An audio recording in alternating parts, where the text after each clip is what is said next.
यहाँलाई नमस्ते। हस्त नमस्कार। हामी चाहिँ सिन्धुली जिल्लाको मरिन गाउँपालिकामा छौँ र आज चाहिँ हामी गाउँपालिकाको उपाध्यक्ष बिमला माझीज्यूसँग छोटो कुराकानी गर्दैछौँ। नेपाल आदिवासी जनजाति अपाङ्ग सङ्घ काठमाडौँबाट चाहिँ हामी यहाँ उहाँसँग चाहिँ छलफल गर्न आइरहेको छौँ। यो एउटा चाहिँ हाम्रो परियोजना छ। यहाँको आदिवासी जनजातिहरूले प्राकृतिक स्रोत साधनको व्यवस्थापन कसरी गरिरहेको छ, आदिवासी जनजातिको ज्ञान सिप र प्रविधिको कसरी प्रयोग गरिरहेको छ भन्ने सम्बन्ध र त्यसै गरी आदिवासी जनजातिहरूको सांस्कृतिक सम्पदाहरूको अवस्था के छ, त्यसको संरक्षण के भइरहेको छ र यहाँको गाउँपालिकाले के कस्तो चाहिँ प्रयास गरिरहेको छ भन्ने विषयमा हामी उपाध्यक्षज्यूसँग चाहिँ संक्षिप्त हामी एउटा इन्टरभ्यू अन्तर्वार्ता चाहिँ गर्दैछौँ। यहाँको अवस्था के छ भनेर चाहिँ हामी जानकारी लिनेछौँ र यही सिलसिलामा हाम्रो उपाध्यक्ष बिमला माझीज्यूलाई आफ्नो छोटो परिचय दिनुहुन चाहिँ म हार्दिक अनुरोध गर्दछु। हस्त नमस्कार। मेरो नाम बिमला माझी। मेरो घर मरिन गाउँपालिकाको वडा नम्बर 6 मा पर्छ। म चाहिँ हाल मरिन गाउँपालिकाको उपाध्यक्ष। हस्त धन्यवाद। हामी चाहिँ विषय प्रसङ्गमा नै प्रवेश गरौँ होइन म्याडम? हस्। यहाँ चाहिँ यो मरिन गाउँपालिकामा कुन आदिवासी जनजातिहरू को बसोबास छ अनि के कति सङ्ख्यामा अनुमानित चाहिँ घरधुरी चाहिँ के कति छ र उहाँहरूको स्थिति, आर्थिक सामाजिक स्थिति समग्रमा कस्तो छ? मरिन गाउँपालिकामा चाहिँ आदिवासी जनजातिहरू चाहिँ धेरै प्रकारको जातित्वहरू हुनुहुन्छ, जसमध्ये 11 जातिका समुदायका व्यक्तित्वहरू चाहिँ मरिन गाउँपालिकामा बसोबास गर्नुभएको छ। जस्तै मलाई नाम आएसम्म र थाहा भएसम्म मैले केही कुरा भन्न पनि राख्न पनि चाहन्छु। जस्तै कि माझी, मगर, श्रेष्ठ, तामाङ, हायु, राईहरू हुनुहुन्छ। अरू पनि 11 प्रकारको हुन्छ, मलाई सबैको चाहिँ आएन। त्यसकारण विभिन्न यति जातित्वहरू चाहिँ मरिन गाउँपालिकामा बसोबास गर्नुहुन्छ र यी मरिन गाउँपालिकामा बसोबास गर्नुहुने आदिवासी जनजातिको अवस्थाहरू चाहिँ अब कतिपयको चाहिँ अलिकति राम्रो स्तरको पनि हुनुहुन्छ होइन, शैक्षिक रूपले पनि अथवा आर्थिक रूपले अथवा सामाजिक रूपले पनि, र कतिपयको अवस्था चाहिँ अलिकति नाजुक अवस्थामा पनि छ।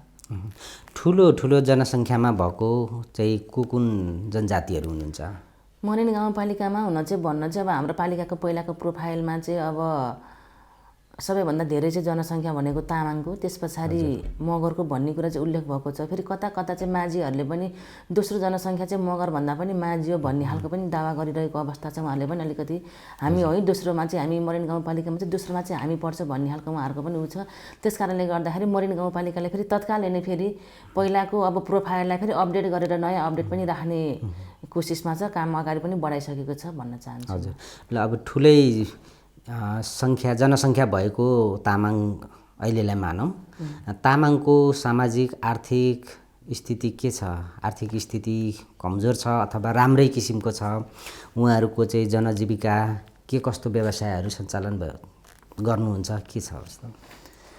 प्राय अब तामाङहरूको पनि कसैको आर्थिक अवस्था अब सबै अवस्था भने सांस्कृतिक अथवा सामाजिक सबै अवस्था राम्रै छ। कतिपयको चाहिँ अब एकदम मध्यम पनि छ, कतिपयको नाजुक पनि छ। प्राय जसो अब अन्य जातित्वको तुलनामा अब जनजातिहरू चाहिँ प्राय चाहिँ अब आज यहीँनिर भन्न पर्दाखेरि पनि तामाङ समुदायले चाहिँ प्राय जसो हाम्रै यहीँनिर मैले देखिरहेको पनि प्राय जसो व्यवसायहरू पनि अब जस्तै वन जङ्गलसँग नै सम्बन्धित व्यवसायहरू हुन्छ। कतिपयले अब कृषिको काम गरिरहनु भएको छ व्यवसाय भनेदेखि, कतिपयले चाहिँ अब धेरै जस्तो तामाङ समुदायले अहिले पनि चाहिँ अब रक्सीहरू बनाउने, रक्सीहरू बेच्ने त्यस्तो खालको व्यवसाय पनि धेरै जसोले गरिरहनु भएको छ। भनेको पुरानै किसिमको चाहिँ उहाँहरूको चाहिँ पेसा व्यवसायहरू चाहिँ अहिले चलिरहेको चाहिँ स्थिति छ। अब यही तामाङकैमा चाहिँ प्रवेश गरिहालौँ हामी चाहिँ। तामाङ समुदायको सांस्कृतिक उहाँहरूले यहाँनिर मनाउने खालको चाड पर्वहरू अनि त्यस्तै खालको चाहिँ उहाँहरूको चाहिँ आफ्नो चाहिँ सांस्कृतिक सम्पदाहरू, मठ मन्दिर जस्ता चाहिँ देवदेवस्थलहरू के हुनसक्छ होइन? यो पालिकामा के चाहिँ छ? जस्तै कि हाम्रो मरिन गाउँपालिकामा चाहिँ तामाङ समुदाय भन्नुपर्दाखेरि चाहिँ उहाँहरूले कतिपयले त अब पहिलादेखि नै माने आएको, अब कतिपयले हिन्दू धर्म पनि मान्नुहुन्छ, दसैँ पनि मान्नुहुन्छ होइन। अहिले कतिपयले चाहिँ अहिले चाहिँ दसैँभन्दा पनि सोनाम लोसार, तोमाङ लोसार अनि अर्को ग्याल्बो लोसारहरू पनि मान्ने गर्नुभएको छ। र तामाङ समुदायको चाहिँ अहिले सबैभन्दा धेरै मात्रामा जसरी पहिला अन्य जातिहरूको जुन मठ मन्दिर थियो त्यस्तै गरी अहिले तामाङ समुदायको पनि अधिकतम मात्रामा चाहिँ गुम्बाहरू निर्माण भइरहेको छ। हजुर। अब जस्तै हाम्रै यही मरिन गाउँपालिकाको वडा नम्बर 6 मा पनि हामीले चाहिँ अब गौतम बुद्धको चाहिँ शालिग निर्माण गरेका छौँ। त्यहाँनिर पर्यटकीय स्थल चाहिँ घोषणा गर्नको लागि होइन। र अनि हाम्रो मरिन गाउँपालिकाको पनि अब लक्ष्य चाहिँ 1 वडा 1 गुम्बाको निर्माण गर्नुपर्छ भन्ने भएको कारणले गर्दाखेरि त्यो कार्यले अगाडि बढिरहेको छ। अनि अरू सांस्कृतिक कुराहरू के छ उहाँहरूको? विभिन्न खालको चाडहरू, नाचगान यस्तो कुराहरू पनि छ यहाँ अहिले तामाङहरूको? जस्तै अस्ति हामीले नि देखिरहेको थियौँ कि त्यो अस्ति बुद्ध जयन्तीको दिन हजुर उहाँहरूको तामाङ समुदायको चाहिँ आफ्नो सांस्कृतिक नाच गरिरहनु भएको थियो। हजुर। अनि उहाँहरूले अब जस्तो चाहिँ पुरानै किसिमको उहाँहरूको पेसा व्यवसाय पनि छ, जमिनसँग सम्बन्धित अब खेतीपाती गर्ने होला होइन, वनसँग सम्बन्धित चाहिँ अब पशुपालनहरू होला होइन, त्यस्तै अरू के छ? नदी पानी तालतलैयासँग सम्बन्धित कुरोहरू पनि छ उहाँहरूको? नदी तालतलैयाहरूसँग पनि उहाँहरूको सम्बन्ध छ। किन भन्दाखेरि जस्तै कि अहिले पहिला तामाङहरू चाहिँ अलिक माख्लाबेलमा बस्नुहुन्थ्यो होइन। हाम्रै मरिन गाउँपालिकाको पनि हामीलाई थाहा हुँदाखेरि पनि यहाँनिर तामाङ समुदायको एक घर पनि थिएन पहिला छापधमीले भन्ने ठाउँमा होइन।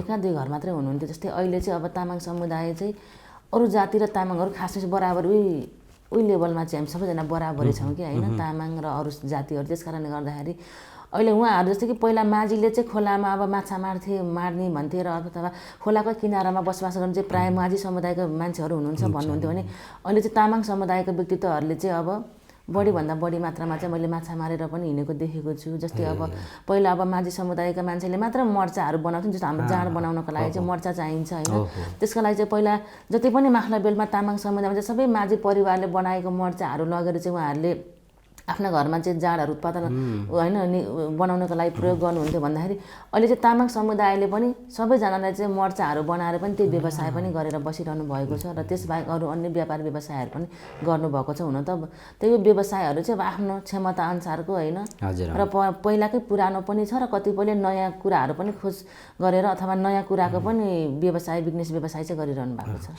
अरू चाहिँ यो वन जङ्गलसँग सम्बन्धित त्यो वनको उपयोगको कुरोहरू, काठ दाउराको उपयोगको कुराहरू तामाङ समुदायले यहाँ कसरी गरिरहेको छ यो मरिनमा?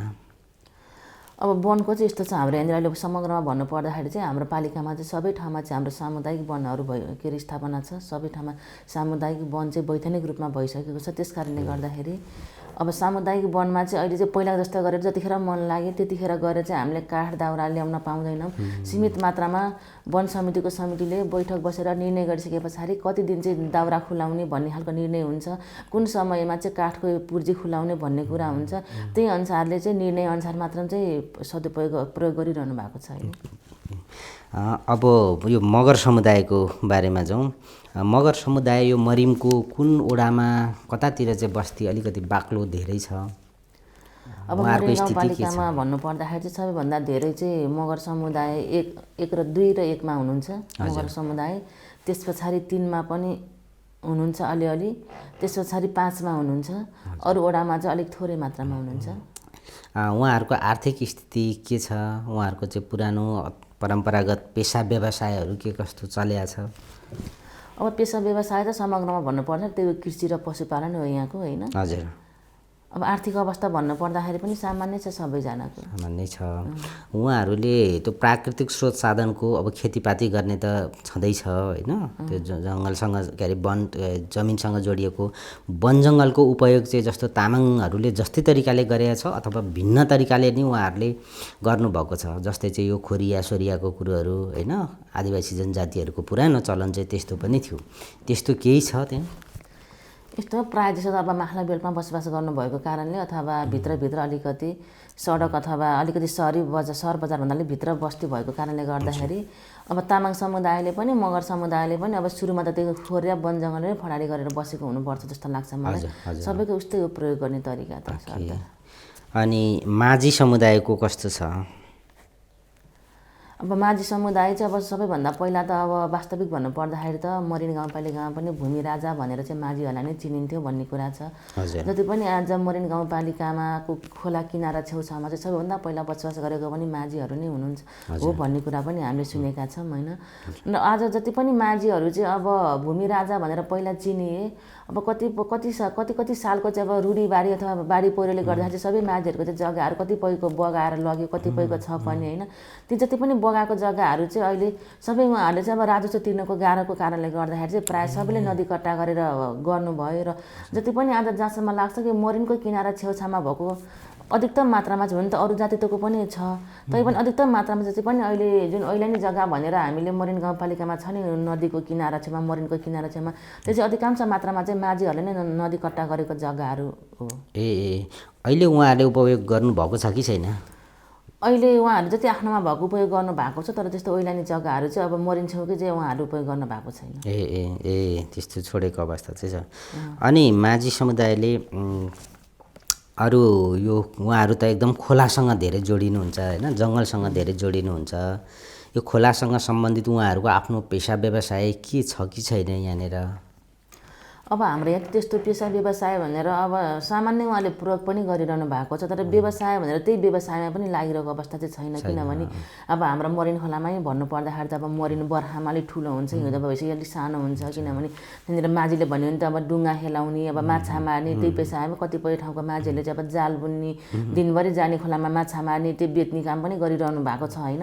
तर हाम्रो मरिन गाउँपालिकामा चाहिँ खासै अब त्यस्तो खालको पेसै व्यवसाय नै भनेर चाहिँ गरेको छैन, तैपनि प्रयोगमा चाहिँ छ। प्रयोगमा चाहिँ छ।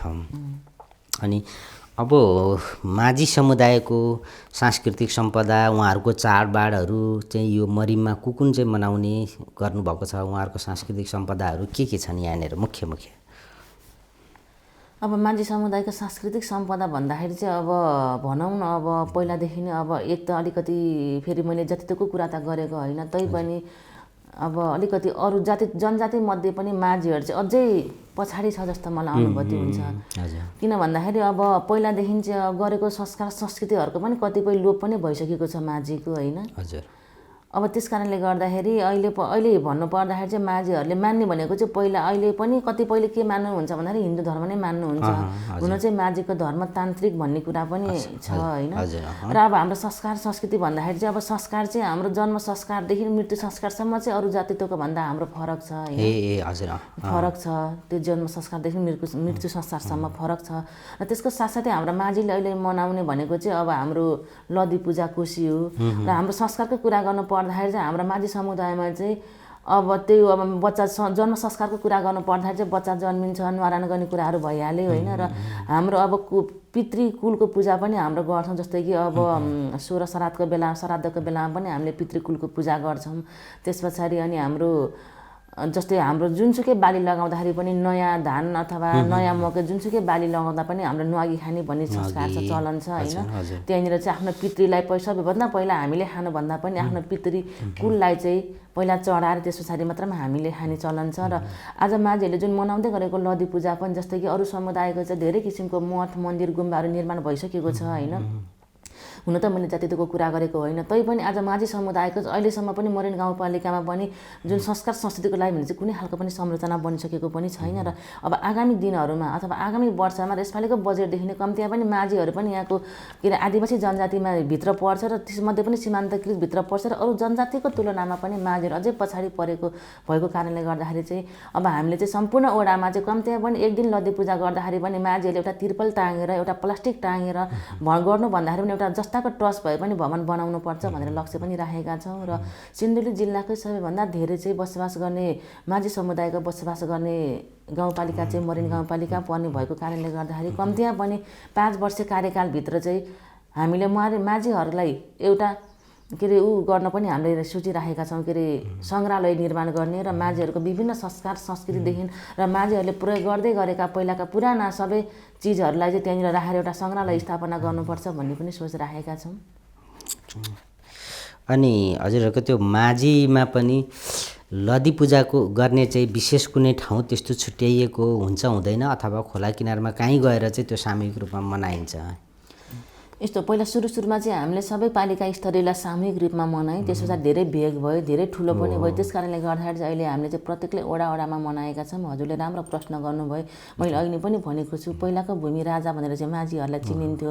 तर त्योभन्दा पछाडि बसोबास गर्ने व्यक्तित्वहरूलाई चाहिँ जस्तै अहिले हामीले दशनामीहरूलाई पनि हामीले जस्तै कि मृत्यु संस्कार गर्नको लागि चाहिँ एउटा हामीले दशनामीहरूको त पुर्ने चलन रहेछ होइन। उहाँहरूलाई चाहिँ अब आगो लगाएर नजलाउने भएको कारणले गर्दाखेरि उहाँहरूलाई पनि मरिन गाउँपालिकाले ओइलान जग्गा दिइसकेको छ, यति एरिया दशनामीलाई भनेर। र त्योभन्दा पछाडि आउनुभएको तामाङ समुदायलाई पनि दिइसक्नु भएको छ। तर माझीहरूलाई चाहिँ आज यति ओइलानी भए पनि यति जग्गा चाहिँ माझीको संस्कार संस्कृतिको लागि है भनेर काहीँ पनि छुट्याएको अवस्था छैन। र हामीले पनि माझीहरूले चाहिँ अहिले चाहिँ बैठक बसेर अब अनौपचारिक रूपमा चाहिँ हामीले छलफल चलाइसकेका छौँ। वास्तविक रूपमा अब औपचारिक रूपमा चाहिँ हामीले पालिकामा कम्तीमा पनि हामी माझीलाई पनि केही जग्गा चाहिन्छ है भन्ने खालको माग राख्ने निर्णय पनि गरेका छौँ। र त्यो माग आएअनुसार पहिलाको जग्गा भूमि राजा भनेर चिन्ने माझीहरूलाई पनि पालिका अथवा सरकारले पनि मरिन सरकारले पनि उहाँहरूलाई पनि केही जग्गा चाहिँ वडा स्तरीयमा पनि भवन बनाउनको लागि पनि दिनुपर्छ। र समग्रमा चाहिँ उहाँहरूलाई मृत्यु संस्कार अथवा मृत्यु संस्कार गर्दाखेरि अथवा मरिसके पछाडि सस्काने ठाउँको लागि पनि केही जग्गा चाहिँ माझीहरूलाई पनि छुट्याउनुपर्छ र छुट्याउनुपर्छ भन्ने सोचमा छौँ। ओके। अनि एउटा मागी बिहेको बारेमा चाहिँ हामीले केही नयाँ कुरा चाहिँ सुनेका थियौँ। त्यो मागी बिहेमा एउटा प्रयोग गर्ने कुरो केही हुन्छ अरे त्यहाँ माझी समुदायको, के हुन्छ त्यस्तो चाहिँ? यस्तो हुन्छ, अब माझीहरूको बिहेको कुरा गर्न पर्दाखेरि चाहिँ माझीहरूलाई बिहे गर्नलाई सधैँ सबैजनालेसम्म पनि हामीले बुधबार चाहिँ अब हामीले होइन माझीहरूको चाहिँ अब बिहे गर्ने साइत भन्ने कुरा छ। अब पहिलाकै कुरा गर्न पर्दाखेरि र अहिले पनि चलि पनि आएको छ। माझीहरूको जस्तो कि छोरी माग्न जाँदाखेरि चाहिँ अब कोसेली के भन्छ, पुङ के भन्छ, पुवाङ के भन्छ होइन, त्यो लिएर जाने। त्यस पछाडि एउटा भाला जस्तै त्यो लामो फलामको लिएर जाने, अनि तरबार लिएर जाने छोरी माग्न जाँदाखेरि पनि। र पटक पटक माग्न गएकै पछि त्यस्तो लिएर जानुहुन्थ्यो होइन। अहिले चाहिँ त्यो कुरा चाहिँ अलिकति न्यूनीकरण भएको छ। र जसो गरी अहिले पनि हामीले छोरी माग्न जाँदाखेरि कुरा गर्न जाँदाखेरि नलगे तापनि बिहेमा चाहिँ जसो गरी भए पनि हामीले त्यो तरबार त्यस पछाडि त्यो भाला फलामको त्यो चाहिँ अनिवार्य रूपमा लिएर जाने संस्कार छ, त्यो लिएर जान्छ। अहिले लच्छा हो कि के जस्तो भन्ने कुरो सुनेको थिएँ कि मैले। लच्छा हो कि के हो कि लच्छा नै धागो सागो के भन्ने जस्तो चाहिँ, धागो फुर्का के हो भन्ने कुरो चाहिँ त्यो चाहिँ मलाई थाहा हो। त्यो मैले सुनेको थिएँ कि एकजना त्यहाँ हुनुहुन्थ्यो नि, जनकबहादुर है के हो जङ्गबहादुर के हुनुहुन्थ्यो नि, उहाँहरूले भन्नुभएको थियो। एनिवे ल ठिकै छ।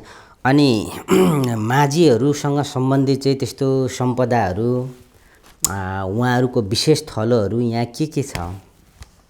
जस्तो एउटा पञ्चकन्या पोखरी भन्ने सुनियो होइन, अरू त्यस्तो ठाउँहरू छ विशेष? यस्तो माझीहरूसँग सम्बन्धित त्यस्तो विशेष ठाउँ अहिले लोप हुँदै गइसकेको छ।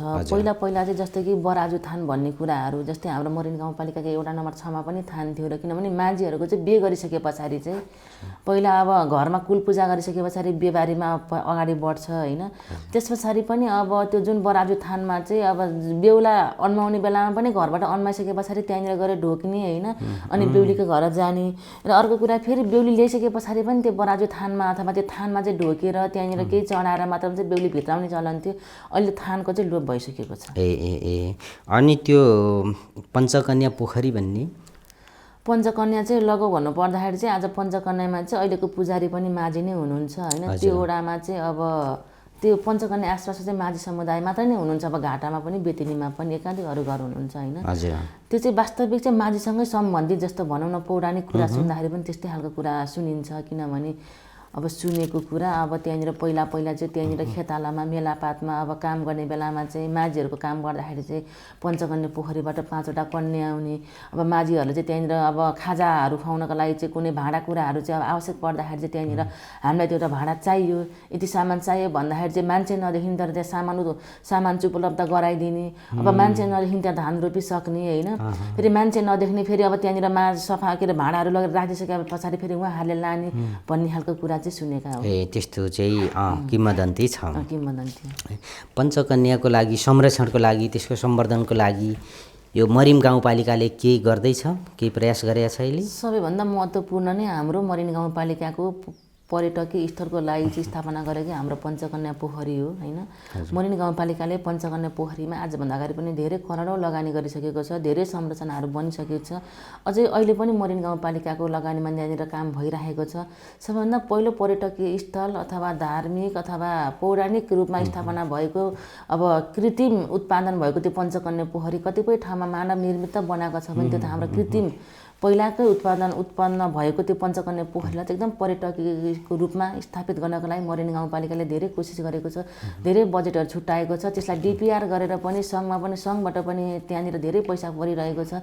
त्यसलाई चाहिँ सकेसम्म छिटोभन्दा छिटो चाहिँ त्यहाँनिर सबै संरचनाहरू बनाएर त्यसलाई चाहिँ एउटा महत्त्वपूर्ण पर्यटकीय स्थल अथवा धार्मिक पर्यटकीय स्थल बनाउने चाहिँ मोरेनी गाउँपालिकाको लक्ष्य छ। त्यो चाहिँ प्राकृतिक स्वरूपकै पोखरी हो होइन, त्यसलाई चाहिँ मरिमले गौरवको आयोजना नै बनाएको हो। ए हस् ल, गौरवकै आयोजनामा नै राख्नु भएको छ यहाँहरूले। अनि यो मगर समुदायको त्यसको सांस्कृतिक त्यस्तो चाहिँ थाक थलोहरू केही छ त्यस्तो चाहिँ यहाँ मरिमभित्र? अब मैले सुनेको चाहिँ त्यस्तो खासै चाहिँ मलाई धेरै कुरा थाहा भएन अहिलेसम्म। मगरहरूले मनाउने भनेको चाहिँ अब माघी पर्व भनौँ न, त्यो मनाउनुहुन्छ होइन। खलङ्गाको 1 नम्बरमा चाहिँ 1 नम्बर मोरेनी गाउँपालिकाको वडा नम्बर 1 को खलङ्गामा चाहिँ बराजु थान कि के छ भन्ने कुरा गर्नुभएको थियो साथीहरूले होइन। अरू त्योभन्दा बाहेक चाहिँ मगरहरूको सांस्कृतिक सम्पदाकै लागि भने त त्यस्तो चाहिँ थाहा छैन। ए हजुर। अब यो मरिम गाउँपालिकालाई चाहिँ एउटा नमुना गाउँपालिका बनाउने भन्ने खालको चाहिँ यहाँहरूको सोच छ है, त्यो खालको चाहिँ आवधिक योजना पनि यहाँहरूले बनाउनु भएको छ। विभिन्न खालको चाहिँ गौरवको योजनाहरू पनि यहाँहरूले बनाउनु भएको छ। त्यसमा चाहिँ यो विकासको विभिन्न पाटोमध्ये सामाजिक आर्थिक सांस्कृतिक कुरो पनि चाहिँ महत्त्वपूर्ण हो, कला संस्कृति पनि, जुन चाहिँ आदिवासी जनजातिसँग जोडिएको छ। मरिम गाउँपालिकाको हकमा यहाँहरूको अब भावी योजना के छ? यो यहाँहरूको चाहिँ सामाजिक सांस्कृतिक विकाससँग आदिवासी जनजातिको चाहिँ भाषा, धर्म, संस्कृति, ज्ञान, परम्परागत चाहिँ ज्ञान प्रविधिहरूको प्रवर्धन गर्ने पाटोमा चाहिँ पालिकाको के छ योजना? यस्तो मोरेनी गाउँपालिकाले त समग्रमा सबै क्षेत्रलाई चाहिँ अगाडि कसरी बढाउने भनेर हामीले कार्ययोजना पनि बनाइसकेका छौँ होइन। र जस्तै अहिले जातीय वेशभूषा संस्कृतिकै कुरा गर्न पर्दाखेरि पनि अब अस्ति भर्खरै पनि अब हाम्रो मोरेनी गाउँपालिकामा चाहिँ अब तामाङ भाषा सम्बन्धी पढाउनका लागि पनि हामीले प्रशिक्षण कार्यक्रम पनि भइसकेको छ होइन। हाम्रो स्थानीय पाठ्यक्रम किनभने मोरेनी गाउँपालिकामा रहेका सांस्कृतिक सम्पदाहरूको होइन, पर्यटकीय स्थलहरूको संस्कार संस्कृतिको बारेमा चाहिँ अब लोप हुँदै गयो, ती कुरालाई चाहिँ जगेर्ना गर्नुपर्छ भनेर हामीले स्थानीय पाठ्यक्रम पनि बनाइसकेका छौँ। त्यसको हाम्रो कार्यान्वयनको पक्षमा पनि अगाडि बढिसकेको छ। र समग्रमा हाम्रो मोरेनी गाउँपालिकामा भन्दाखेरि चाहिँ सबैभन्दा महत्त्वपूर्ण भनेको चाहिँ अब पूर्वाधार त गर्नुपर्छ, आफै पनि हुन्छ। र सांस्कृतिक सामाजिक साथसाथै सामाजिक कुरामा चाहिँ हाम्रो मोरेनी गाउँपालिकाको समुदायमा चाहिँ सबैभन्दा पहिला चाहिँ हाम्रो सम्भावना भनेको चाहिँ कृषि र पशुपालन नै हो। त्यो कुरालाई चाहिँ लक्षित गरेर चाहिँ हाम्रो मोरेनी गाउँपालिकाले कृषिको क्षेत्रमा, पशुपालनको क्षेत्रमा चाहिँ विभिन्न उन्नत जातका बिउ बोका अबदेखि लिएर बङ्गुरहरू अथवा भुइँसीहरू वितरण गरिरहेको छ। उहाँहरूलाई चाहिने सिपको तालिमहरू पनि दिइरहेको छ होइन। उहाँ जस्तै सिँचाइको लागि उहाँलाई चाहिने आवश्यक औजारहरू पनि वितरण गरिरहेको छ होइन। यस्तो बारेमा चाहिँ धेरै कुराहरूमा चाहिँ हाम्रो मोरेनी गाउँपालिकाले अगाडि बढिरहेको छ। हजुर चाहिँ यहीँको चाहिँ अब स्थानीय पनि हुनुहुन्छ, त्यसमा चाहिँ माझी समुदायको हुनुहुन्छ, आदिवासी जनजातिहरू मध्ये चाहिँ यहाँ भएको धेरै समुदायको बारेमा हजुरलाई राम्रो जानकारी छ। उहाँहरूको यो सांस्कृतिक सम्पदाको कुराहरू संरक्षण गर्ने अब जुन चाहिँ पालिकाको योजना पनि छ होइन, अब त्यसमा चाहिँ त्यसलाई गर्दाखेरि त्यो परम्परागत ज्ञान, सिप, प्रविधिमा आधारित कुरोहरू केही कुरोहरू गर्न सकिन्छ। त्यसलाई चाहिँ अब अहिलेको आवश्यकता अनुसार व्यवसायीकरण गर्न, आधुनिकीकरण गर्न पनि आवश्यक होला। त्यसको सम्भावना चाहिँ कस्तो छ बजारको हिसाबले, पालिकाले सहयोग गर्ने हिसाबले र त्यो समुदाय आफैले पनि गर्न सक्ने हिसाबले सम्भावना कस्तो देख्नुहुन्छ हजुरले? त्यसको लागि त पालिकाले धेरै कामहरू अगाडि बढाइसकेको छ। किन भन्दाखेरि मैले अघि पनि भने बढीभन्दा बढी सम्भावना भनेको यहाँ चाहिँ कृषि र पशुपालन हो। कृषि र पशुपालनमा मैले विभिन्न अब सामग्री वितरणदेखि पशुहरू वितरणदेखिको कुरा, मैले तालिम प्रशिक्षणको कुरादेखि मैले सबै कुरा भनिसकेँ। किसानहरूले उत्पादन गरेको चिजहरूलाई अनि जस्तै हाम्रो यहाँ कोसीले घर पनि हाम्रो निर्माण हुँदैछ अहिले। जस्तै कि हामीले चाहिँ अब किसानहरूले उत्पादन गरेको चिजलाई चाहिँ कसरी चाहिँ अब बजारसम्म लाइन त सिपलाई व्यवसायलाई रोजगारलाई चाहिँ आर्थिकमा कसरी लाने भन्ने हिसाबलाई चाहिँ हामीले धेरै अगाडि बढिसकेका छौँ। किनभने हामीले मोरेनी गाउँपालिकाकै वडा नम्बर 6 मा बजार व्यवस्थापनको लागि हामीले त्यहाँनिर ट्रस्ट भवनहरू पनि बनिसकेको छ। हामीले किसानहरूले उत्पादन गरेको चिज ल्याएर राख्नको लागि चाहिँ हामीले अब शिक्षण केन्द्र पनि बनाइसकेका छौँ। अब किसानहरूले उत्पादन गरेको वस्तुहरूले चाहिँ बजारसम्म ल्याउनको लागि चाहिँ हामीले कृषि एम्बुलेन्स पनि खरिद गरिसकेका छौँ। अब किसानहरूले उत्पादन गरेको दुग्धहरू चाहिँ अब डेरीसम्म ल्याउनको लागि हाम्रो डेरी पनि स्थापना छ। दुध घर घरमा किसानको लिन जानको लागि हामीले दुधको लागि पनि हामीले ट्र्याक्टर जस्तो अटो पनि हामीले वितरण गरिसकेका छौँ। र हाम्रो किसानहरूले किसानले पालेको चाहिँ अब वस्तुहरू अथवा होइन जलाई चाहिँ पशुपक्षीहरू अथवा जे पनि उहाँले व्यवसाय गरेको कुरा चाहिँ ल्याएर जस्तै बच्चालयको पनि व्यवस्थापन गरिसकेका छौँ। किसानहरूले पालेका जस्तै राँगा गाई के अरे राँगा खसी बाख्रा कुखुराहरू ल्याएर चाहिँ अब होल्ड गरेर राख्नको लागि पनि हामीले राम्रो होल्डिङ सेन्टर पनि हामीले बनाइसकेका छौँ होइन। त्यस कारणले गर्दाखेरि सबै कुरालाई व्यवस्थापन गर्दै अगाडि बढिरहेका छौँ। अब गाउँपालिकाको चाहिँ अब हजुर वार्षिक बजेट तथा कार्यक्रम बनाउनेमा चाहिँ होइन पदेन हिसाबले संयोजकै पनि हुनुहुन्छ। अब सामाजिक क्षेत्र हेर्ने पनि हजुर चाहिँ अब संयोजकै हुनुहुन्छ होइन। त्यो हिसाबले गर्दाखेरि अब यो बजेट विनियोजन कार्यक्रमको कुरोमा चाहिँ राजनीतिक कुरोहरू पनि रहला होइन। त्यसै गरी चाहिँ समुदायको दबावको कुरा आवश्यकताको कुरोहरू पनि रहला। त्यो बजेट बाँडफाँड र त्यो कार्यक्रमहरू योजना प्रक्रिया गर्दाखेरि कतिको सहज छ, सम्बन्धित आदिवासी जनजाति र उहाँहरूको समुदायले कतिको सहयोग गर्ने माग गर्ने कुरो गर्नुभएको छ, कस्तो छ यहाँको अनुभवमा?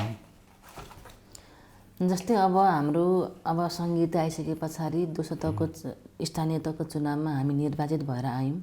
अब 1 वर्षको कार्यकाल त हामीले बिताइ पनि सक्यौँ र अब फेरि अब दोस्रो चरणको पनि हामीले बजेट बनाउने तयारीमा छौँ।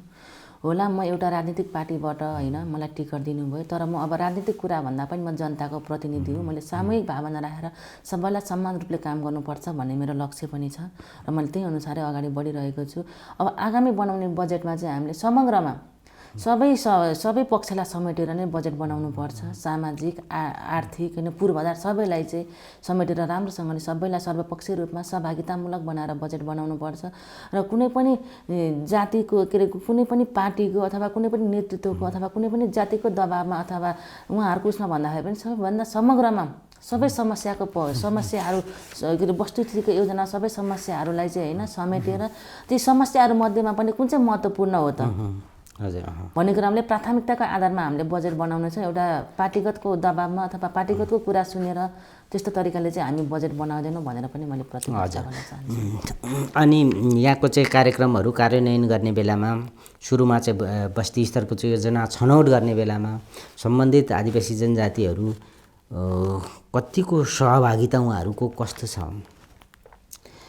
अधिकांश हाम्रो मरिन गाउँपालिकामा चाहिँ जनजातिकै बढी बाहुल्यता भएको कारणले गर्दाखेरि त्यो बस्ती स्थितिको योजना छनौट गर्दाखेरि त जनजातिहरू त जानु नै हुन्छ। तैपनि अब अलिकति म आफैलाई पनि अलिकति खच्केको विषय भनेको चाहिँ जनजाति मध्येको पनि कम्तीमा पनि विभिन्न जातीय संस्थाको प्रतिनिधिहरूलाई पनि कम्तीमा पनि अब होला ठिक छ निर्णय हामीले गरे पनि उहाँहरूको पनि सल्लाह सुझाव लिन पाए हुन्थ्यो जस्तो लाग्छ। किनभने पहिला अब संहिता आउनुभन्दा अगाडि जस्तै गाविस हुँदाखेरि बरु सबै जातिको मान्छेलाई पनि एकजना प्रतिनिधित्व बोलाएर होइन त्यसरी चाहिँ समावेशी तरिकाले चाहिँ बस्ती स्थितिको योजना छनौट हुन्थ्यो। अहिले चाहिँ त्योभन्दा पनि अहिले चाहिँ खालि समुदाय प्लस जनप्रतिनिधि भएको कारणले गर्दाखेरि कता चुकेको हो कि भन्ने अनुभूति भएको छ। सकेसम्म ती सबै कुरालाई मध्यनजर गरेर सबैलाई सर्वपक्षीय सहभागितामूलक बनाएर नै बस्ती स्थितिको योजना छनौट गर्नुपर्छ भन्ने सोचमा छ। अनि यो सम्बन्धित आदिवासी जनजातिले नै आफ्नो सांस्कृतिक कुराहरू भयो, धर्म संस्कृति चालचलनको कुराहरू भयो, परम्परागत पेसा व्यवसाय त्यसलाई व्यवसायीकरण गर्ने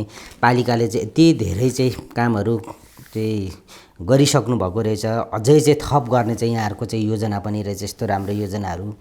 त्यसको लागि चाहिँ सम्बन्धित समुदायले, माझी समुदायले, तामाङले, अरू चाहिँ मगरले उहाँहरूले कस्तो भूमिका खेल्नुपर्छ, उहाँहरू र उहाँहरूको संस्थाले चाहिँ अब पालिकाले कसरी सहयोग गर्नुपर्छ, यस्तो कार्यक्रममा कसरी सहभागिता जनाउने, योगदान गर्ने भूमिका उहाँहरूको के हुनुपर्छ जस्तो लाग्छ यहाँलाई?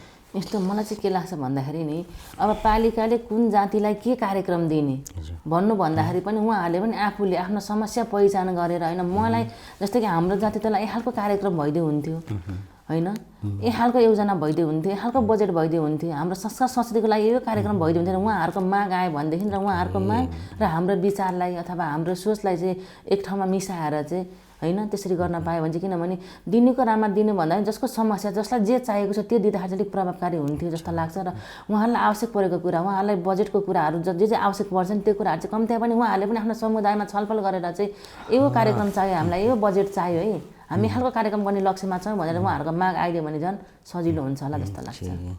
सक्रिय सहभागी हुनु पर्यो उहाँहरू। हजुर, यो मरिङ गाउँपालिकामा अपाङ्गताको स्थिति के छ? अहिले हजुरहरूसँग भएको तथ्याङ्क अनुसार कति जति चाहिँ अपाङ्गता भएको व्यक्तिहरू हुनुहुन्छ? प्रायः कुन समुदायको बेसी हुनुहुन्छ? उपाध्यक्षज्यूले यसो छोटकरी यहाँ भनिदिनुहुन्छ। यस्तै मोरेनी गाउँपालिका मलाई ठ्याक्कै एक्ज्याक्टली यति नै भन्ने चाहिँ डाटा मैले गरिनँ होइन, त्यो मलाई अलिकति याद भएन। तर मोरेनी गाउँपालिकामा धेरै अपाङ्गहरू हुनुहुन्छ, सबै वर्गको, सबै संस्कृति के अरे उसको हुनुहुन्छ, सबै वर्गको हुनुहुन्छ। हजुर, उहाँहरूको लागि चाहिँ जुन अहिले चाहिँ परिचय पत्रको कुरोहरू छ होइन, उहाँहरूलाई चाहिँ सामाजिक सुरक्षा भत्ता दिनेको कुरोहरू छ, त्यसमा पालिकाले के गरिरहेको छ? यस्ताहरू उहाँहरूलाई चाहिँ जस्तो हामीले अब भत्ता दिने कुराहरू छ होइन, परिचय पत्र दिनेहरू कुरा छ। अब हाम्रो मोरेनी गाउँपालिकामा चाहिँ त्यो कार्यक्रमलाई चाहिँ अगाडि बढाइरहेका छौँ। जस्तै कि अब सङ्घीय अनुसारको एउटा कार्यविधि छ, निर्देशिका छ, त्यही अनुरूप चाहिँ हामीले अगाडि बढिरहेका छौँ। तर कता कता चाहिँ मलाई के लाग्छ भन्दाखेरि नि अब कस्तो छ कि अब उहाँलाई अपाङ्ग भनेर देख्छौँ, हामीले चिन्छौँ अपाङ्ग हो उहाँ, तर कार्यविधि चाहिँ यति टाइट छ नि, त्यति टाइट कार्यविधि भएको कारणले गर्दाखेरि चाहिँ काम गर्न गाह्रो भएको छ। किनभने हिजो पनि मैले हजुर जस्तै केन्द्रीय अपाङ्गसँग जुन अध्यक्षसँग पनि हिजो बेलुका पनि मेरो केही कुराकानी भएको थियो। मैले कतिपय अब सदनमा पनि यो कुरा लानुपर्छ भनेर मैले कतिपय मान्यज्यूहरूलाई पनि सुझाव दिएको छु। हामीले त यो कार्यविधि एकदम टाइट भयो, हामीलाई काम गर्न गाह्रो भयो भनेर चाहिँ हामीले पनि गरेका थियौँ, मन्त्रालयमा पनि गएको हो। सबै ठाउँमा चाहिँ त्यो कार्यविधि सञ्चालन छ भन्ने कारणले गर्दाखेरि र मोरेनी गाउँपालिकालाई चाहिँ त्यस्तो कार्यविधि बनाउन नमिल्ने, त्यस्तो खालको अथोरिटी नभएको कारणले गर्दाखेरि पनि होइन अलिक गाह्रो छ। फेरि कता कता चाहिँ अरू गाउँपालिकामा चाहिँ अब कार्यविधि आफैले बनाएर पनि काम गरेको भन्ने अनुभूति भएको छ। तैपनि सकेसम्म हामीले चाहिँ अब अपाङ्गको एउटा समन्वयन समिति छ, जस्तै उपाध्यक्षको संयोजकतामा एउटा समिति छ, उपाध्यक्ष संयोजक भइहाल्यो, डाक्टर साहब हुनुहुन्छ हाम्रो हस्पिटलको, इन्सपेक्टर साहब हुनुहुन्छ इलाका प्रहरी कार्यालयको, स्कुलहरूबाट एकजना शिक्षक हुनुहुन्छ, अपाङ्गबाट अरू साथीहरू हुनुहुन्छ, अनि महिला विकास शाखाको चाहिँ अब म्याडम हुनुहुन्छ। जस्तै कि हाम्रो पालिकामा चाहिँ महिनाभरि उहाँहरूले वडाको सिफारिस ल्याउनुहुन्छ, वडाबाट सिफारिस ल्याइसके पछाडि उहाँहरू हस्पिटल जानुहुन्छ, अनि डाक्टरको रिपोर्ट लिएर आउनुहुन्छ, अनि फोटोसहित चाहिँ यहाँनिर पालिकाको महिला शाखामा उहाँहरूले पेस गर्नुहुन्छ। र महिनाको प्रत्येक अन्तिम दिन चाहिँ हामीले बैठक बसेर उहाँहरू कुन कुन क्याटेगोरीमा पर्ने अपाङ्ग हो, उहाँहरूलाई अब त्यहाँनिर क्याटेगोरी पनि छुट्याएको कार्यविधि छ, त्यो कार्यविधिको अनुसारमा चाहिँ उहाँहरू कुन कुन क्याटेगोरीमा पर्नुहुन्छ भनेर त्यसरी हामीले चाहिँ निर्णय गरेर परिचय पत्र वितरण गरिरहेका छौँ। अनि खासमा चाहिँ त्यो कार्यविधि चाहिँ अलिक व्यावहारिक भएन भन्ने हो होइन। ठ्याक्कै हजुरले भन्नुभएको चाहिँ अब हजुर आफै चाहिँ त्यसको चाहिँ समितिको चाहिँ संयोजकै हुनुहुन्छ होइन। ठ्याक्कै कार्यविधिमा के चाहिँ समस्या भयो, त्यो चाहिँ कस्तो सहज हुनुपर्थ्यो? यस्तो छ, कार्यविधिमा समस्या भनेको चाहिँ अब जस्तै कि क वर्गकोमा पनि त्यही बुदाहरू छ, ख वर्गमा पनि त्यही बुदाहरू छ, मान्छेको दुईवटा हात छैन, त्यसलाई पनि अब जस्तै भनौँ न अब सेवा सुविधाको परिचय पत्र चाहिँ दिन नमिल्ने खालको कार्यविधिहरू छ क्या। त्यस कारणले गर्दाखेरि त उहाँलाई अर्काको सहायता चाहिन्छ। जस्तै कि दुईवटा हात हुने मान्छेले पनि न त आफूले नुहाउन सक्छ, न त कपडा धुन, अर्काकै सहायता चाहियो नि त। उहाँलाई त सहयोग गर्ने व्यक्ति छुट्टै चाहिँदा पनि त्यस्तो टाइट कार्यविधि छ। त्यस कारणले गर्दाखेरि जस्तो हजुरले भन्नुभएको हात छ तर हातले काम गर्न सक्दैन, हात त दुइटै छ होइन, तर दुईवटा हातै नभएकोलाई पनि भने नभएकोलाई पनि ए त्यो खालको चाहिँ छ। त्यसको लागि सहजीकरण गर्ने खालको हजुरहरूले यस्तो खालको लागि चाहिँ हामीले सामाजिक सुरक्षाको हिसाबले केही थप गरिदिउँ न त, त्यो कार्यविधिले मिलेन तर हामी पालिकाको तर्फबाट चाहिँ केही गरिदिउँ भन्ने खालको केही प्रयास गर्नुभएको छ? त्यो प्रयास त गरेका छौँ। सकेसम्म चाहिँ हामीले अलिकति गरेर अब नीतिगत कुरालाई पनि हामीले छोड्नु हुँदैन, किनभने अहिले थाहा छ नि अब सानो मिस्टेक गऱ्यो भने पनि दुनियाँ मिडिया बाजे हुन्छ होइन। अब कसले कतिखेर कहाँ कमजोरी गर्छ भनेर हेर्ने, अब हामीले सीमित ठाउँमा सिसी क्यामेरा राखे पनि सम्पूर्ण जनता हाम्रो सिसी क्यामेराको रूपमा हुनुहुन्छ होइन, त्यो कुरालाई पनि हामीले मध्यनजर गर्नु पऱ्यो। जस्तै हाम्रो मोरेनी गाउँपालिकाले अहिलेकै कुरा गर्न पर्दाखेरि चाहिँ अब कतिपय अपाङ्गहरू त यहाँ आउन सक्नुहुन्न, हस्पिटलसम्म पनि आउन सक्नुहुन्न। मैले चाहिँ मेरो समय मिलाएर बिहान बेलुकाको समय मिलाएर डाक्टर साहबलाई चाहिँ उहीँ लिएर गएर पनि हामीले घर घरमै गएर उहाँहरूलाई हेरेर चाहिँ उहीँबाट चाहिँ उहाँको एउटा रिपोर्ट बनाएर चाहिँ पनि हामीले परिचय कार्ड वितरण गरेका छौँ। र अर्को कुरा चाहिँ हामीले मोरेनी गाउँपालिकाले अपाङ्गहरूलाई चाहिँ अब अपाङ्ग मैत्री हाम्रो भवन पनि अपाङ्ग मैत्री नै छ, तपाईँले देख्नुभयो होला, त्यहाँनिर उक्लिने ठाउँमा पनि छ। अब अशक्त अपाङ्गहरूको लागि चाहिँ हामीले सहायता कक्ष पनि स्थापना गरिसकेका छौँ। हाम्रो पालिकामा चाहिँ अब के अरे सञ्चालनमा चाहिँ छैन, हाम्रै भवन पनि लिफ्ट सिस्टमको चाहिँ होइन भवन छ। त्यस कारणले गर्दाखेरि त्यो कुराहरू गरेका छौँ। र हाम्रो मोरेनी गाउँपालिकाको क वर्गको अथवा हिँड्डुल ओर्लन नसक्ने अपाङ्गहरूलाई चाहिँ अब कतिपय अब व्हिल चेयरहरू बैसाखीहरू खरिद गरेर पनि दिएका छौँ। कतिपय गोडा नहुनेलाई चाहिँ उहाँहरूको गोडा पनि किनेर दिएका छौँ। र जस्तै अब अरू अब नसक्नेलाई अब क र ख वर्गलाई चाहिँ सामान वितरण गरेका छौँ भनेदेखि अरू अब हिँडडुल गर्न सक्ने ग घ वर्गकाहरूलाई चाहिँ अलिकति सिप विकास तालिम सञ्चालन गरेर चाहिँ उहाँहरूलाई चाहिँ अलिकति व्यावसायिक बनाउनुपर्छ भन्ने सोचमा पनि हामीले विभिन्न कार्यक्रम गरिरहेका छौँ। र आगामी दिनमा पनि सबैभन्दा पहिलो प्राथमिकतामा चाहिँ हामीले अपाङ्ग अशक्तहरूलाई नै राखेर नै र त्यो खालको बजेट बनाएर अगाडि बढ्ने पनि लक्ष्य राखेका छौँ।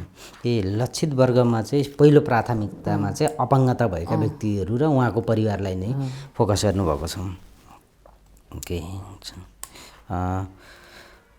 उहाँहरूसँगको यहाँ चाहिँ अपङ्गता सम्बन्धी त्यस्तो संस्था छ, उहाँहरूसँग समन्वय के हुन्छ हुँदैन, अथवा त्यस्तो संस्थाले यहाँहरूसँग चाहिँ अपङ्गता भएका व्यक्तिहरूको लागि सिप विकास होला, अरू चाहिँ तालिम प्रशिक्षणहरू होला, त्यसको लागि सहकार्य गर्ने गरेको छ कि छैन कसैले? यसो चाहिँ हाम्रो सिन्धुली जिल्लामा चाहिँ छ। अस्ति नै एउटा कार्यक्रम पनि उहाँहरूले सिन्धुली जिल्लामा जस्तै कि अपाङ्गहरूले पनि सहज तरिकाले चाहिँ मतदाता के अरे निर्वाचनमा मतदान गर्न पाउनुपर्छ भन्ने खालको कार्यक्रम गर्नुभएको थियो। सिन्धुली जिल्लामा चाहिँ हुनुहुन्छ। यहीँनिर पनि पहिला गाविस हुँदाखेरि चाहिँ थियो, अहिले त्यसलाई अलिक अस्तव्यस्त अवस्थामा छ। कम्ती पनि हामीले पालिका स्तरीय एउटा संयन्त्र तयार गर्नुपर्छ भन्ने सोचमा छौँ। र पालिका स्तरीय मात्रै नगरेर वडा वडामा पनि अपाङ्गहरूको पनि एउटा संयन्त्र बनाउनुपर्छ। लक्षित वर्गको सबैजनाको, चाहे ज्येष्ठ नागरिक होस्, चाहे महिला होस्, चाहे अपाङ्ग होस्, होइन, सबै लक्षित वर्गकोहरूको चाहिँ अब वडा स्तरीय र पालिका स्तरीय संयन्त्र बनाइसके पछाडि हामी व्यक्ति व्यक्तिमा जानुभन्दा पनि संस्था मार्फत संस्थागत भएर गयो भने चाहिँ सहजता हुन्छ भन्ने लक्ष्य राखेका छौँ। एउटा महिलाको चाहिँ संस्थागत छ, सबै वडामा पनि हुनुहुन्छ, पालिका स्तरीय पनि हुनुहुन्छ। अरू अपाङ्ग र ज्येष्ठ नागरिकको चाहिँ छैन, तर हामी त्यो बनाउने तयारीमा छौँ। तयारीमा हुनुहुन्छ। यहाँनिर अब आदिवासी जनजातिको क्षेत्रमा अपाङ्गता भएको व्यक्तिको क्षेत्रमा अथवा ज्येष्ठ नागरिकहरूको क्षेत्रमा काम गर्ने गैर सरकारी संस्थाहरू यहीँको अथवा बाहिरको त्यस्तो सङ्घ संस्थाहरू हुनुहुन्छ हुनुहुन्न? उहाँ त्यसरी आएर काम गर्ने सङ्घ संस्थाहरू छ कि छैन यहाँ? त्यस्तो चाहिँ ज्येष्ठ नागरिकको बारेमा पनि अहिलेसम्म मलाई थाहा भने चाहिँ संस्थाले आएर काम गर्नुभएको छैन। अपाङ्गको बारेमा चाहिँ एउटा कार्यक्रम सिन्धुलीले गर्नुभयो, त्योभन्दा अरू विकल्पमा अरू कार्यक्रमहरू चाहिँ अपाङ्ग संस्थाबाट चाहिँ यहाँनिर कार्यक्रम लिएर पनि आउनुभएको थाहा छैन मलाई, होइन। हजुर, अहिले आएको यो नेपाल आदिवासी जनजाति अपाङ्ग सङ्घ छ जुन काठमाडौँ बेसको, यसले हजुरहरूसँग समन्वय गरेको छ कार्यक्रम गर्नलाई? आजभन्दा अगाडि थाहा छैन समन्वय गरेको। अरू बजेट विनियोजनको अवस्था के छ ज्येष्ठ नागरिकको लागि, यो अपाङ्गता भएको व्यक्तिको लागि चाहिँ? यहाँहरूले प्राथमिकता त भन्नुभयो, होइन, बजेट चाहिँ उहाँहरूलाई विनियोजन गरिदिन्छौँ, कार्यक्रम हामी आफै गरिदिन्छौँ अथवा उहाँहरूले नै गर्नुहुन्छ, अर्थात् चाहिँ सङ्घ संस्था मार्फत गर्छौँ, कस्तो छ यहाँको चाहिँ प्रचलन? यस्तो चाहिँ आजभन्दा अगाडि चाहिँ अब कार्यक्रम गर्दाखेरि चाहिँ अब त्यो जिल्लाको अपाङ्ग सङ्घको मान्छेहरूले आएर कार्यक्रम गरिरहनु भएको रहेछ, होइन। अब बजेट आजभन्दा अगाडिको बजेटको त लगभग हामी अन्तिम चरणमा छौँ, सबै कार्यक्रम पनि भइसक्यो। जसो गरी पहिला चाहिँ अब राज्यले पनि यति पर्सेन्ट नै लक्षित वर्गलाई भनेर पर्सेन्टेजै छुट्याइदिएको थियो, त्यही अनुसारले बजेट विनियोजन हुन्थ्यो, होइन। अहिले चाहिँ यति पर्सेन्ट नै भनेर नछुट्याइदिएको कारणले गर्दाखेरि त्यो पर्सेन्टेजभन्दा धेरै छुट्याउँदा पनि भयो, होइन, तर कम छुट्याउँदा पनि भयो जस्तो खालको कुरा आएको छ। म पनि पहिलो वर्षको कार्यक्रममा अलिकति म पनि चुकेको छु। अब अहिलेको बजेट बनाउँदाखेरि चाहिँ कम्तीमा मैले लक्षित वर्गलाई मैले पहिलो प्राथमिकतामा राखेर बजेट निर्माण गर्नेछु। र लक्षित वर्गलाई पहिलो प्राथमिकता राखेर बजेट बनाइसके पछाडि सबै ठाउँमा चाहिँ पालिका आफैले कार्यक्रम गर्नुभन्दा पनि कम्ती पनि उहाँहरूलाई पनि सिकाइ हुन्छ, अनुभव हुन्छ, होइन। त्यस कारणले गर्दाखेरि चाहिँ पालिकाले गर्नु अथवा शाखाबाट गर्नु भन्दाखेरि पनि लक्षित वर्ग आफैले चाहिँ एउटा संस्थागत रूपमा कार्यक्रम गर्दा पनि सहजता हुन्छ जस्तो लाग्छ। अनि त्यो अपाङ्गता भएको त्यस्तो बालबालिकाहरू पनि होलान्, होइन, उहाँहरूको लागि शिक्षाको लागि विद्यालयमा केही अलिक थप सहज बनाउने सहजीकरण त्यस्तो वातावरण यहाँहरूले मिलाउनु भएको छ? जस्तो तामाङहरूको केसमा चाहिँ यहाँको बाहुल्यता भएको तामाङ जातिको चाहिँ भाषाको चाहिँ, होइन, स्थानीय पाठ्यक्रममा राख्नुभएको छ। त्यसै गरी अपाङ्गता भएको बालबालिकाको लागि उहाँहरूलाई सहज शिक्षामा पहुँचको लागि के त्यस्तो कार्यक्रमहरू छ? त्यस्तो हाम्रो पालिकामा चाहिँ छैन, सिन्धुलीमा चाहिँ छ, होइन। हजुर, पालिकामा चाहिँ छैन। त्यस्तो आवश्यकता पऱ्यो भने यहाँहरूले एकदम आवश्यकता छ। अहिले जति पनि अब हामीले बन्ने संरचनामा चाहिँ अपाङ्ग मैत्री, बाल मैत्री बनाउनुपर्छ, महिला मैत्री बनाउनुपर्छ, ज्येष्ठ नागरिक मैत्री बनाउनुपर्छ भन्ने हाम्रो लक्ष्य छ, होइन। अहिले हजुरले एकदम राम्रो कुरा सोध्नुभयो, होइन, त्यो कुरा चाहिँ मैले डायरीमा पनि टिपेर राख्नेछु। कम्ती पनि हामीले अब अरू चाहिँ हेरी, तर जुन अपाङ्ग भन्ने सबभन्दा पहिला त अपाङ्ग हो नि त, सपाङ्ग र अपाङ्गमा त धेरै कुराले फरक छन्। त्यस कारणले गर्दाखेरि अपाङ्गलाई नै भने चाहिँ त्यस्तो खालको केही पनि गरेको छैन हामीले जुन पालिकाले गर्ने कार्यक्रम गरिहाल्ने स्कुलमा उहाँहरूलाई कुराहरू चाहिँ गरेको छैनौँ आगामी वर्षमा चाहिँ गर्ने लक्ष्य राख्छौँ जाँदा जाँदै अब थप कुरोहरू केही छ पालिकाको तर्फबाट र यहाँको व्यक्तिगत तर्फबाट यो चाहिँ यो आदिवासी जनजाति समुदायको सांस्कृतिक कुराहरू प्राकृतिक सम्पदाको बारेमा थप कुरोहरू केही छ यस्तो कुरा कतिपय दोहोरिन पनि आउँछ होला तैपनि होइन जुन सबैभन्दा पहिला त तपाईँहरू यहाँ आएर मलाई केही कुरा सोधिदिनु भयो र मैले जे जति मैले जानेको छु त्यो कुरा मैले भन्ने अवसर पाएँ त्यसको लागि तपाईँहरूलाई धेरै धेरै धन्यवाद दिन चाहन्छु मैले अघि नै भने आजभन्दा अगाडि पनि मरेन गाउँपालिकाले सबै धर्म संस्कार संस्कृति सम्बन्धी चाहिँ विभिन्न कार्यक्रम गर्नलाई चाहिँ उहाँहरूले माग गरेको अनुसार हामीले बजेट दिएका छौँ होइन विभिन्न अब मठ मन्दिरदेखि लिएर गुम्बाहरू धेरै निर्माण पनि गरिरहेका छौँ र आजभन्दा पछाडि पनि हाम्रो मरेन गाउँपालिका जस्तै त्यति मात्रै नभएर हामीले चाहिँ हाम्रो धर्म संस्कार संस्कृति चाहिँ भाषाहरू चाहिँ लोप हुँदै गयो भनेर हामीले स्थानीय पाठ्यक्रमसम्म निर्माण गरिसकेका छौँ होइन त्यस कारणले गर्दाखेरि चाहिँ आजभन्दा पछाडि पनि हाम्रो भइरहेका पहिलाका पुराना संस्कार संस्कृतिहरूलाई होइन जगेर्ना गर्दै र अब आगामी दिनहरूमा चाहिँ जगेर्नाका साथसाथै त्यसलाई पनि अझै पर्यटकीय स्थलमा चाहिँ कसरी स्थापित गर्ने भन्ने बारेमा चाहिँ सोचेर अगाडि बढ्ने लक्ष्य राखेका छौँ र सबै धर्म सबै जातित्व होइन सबै संस्कार संस्कृतिलाई चाहिँ जगेर्ना गर्दै मरेन गाउँपालिकाले चाहिँ समग्र सबै जातित्वको सबै धर्मको सबै वर्गको विकास हुनु नै मरेन गाउँपालिका समृद्ध हुनु भन्ने उद्देश्य राखेर चाहिँ अगाडि बढ्ने लक्ष्य राखेका छौँ त्यही अनुसारै हामी अगाडि बढ्छौँ हस् ल धन्यवाद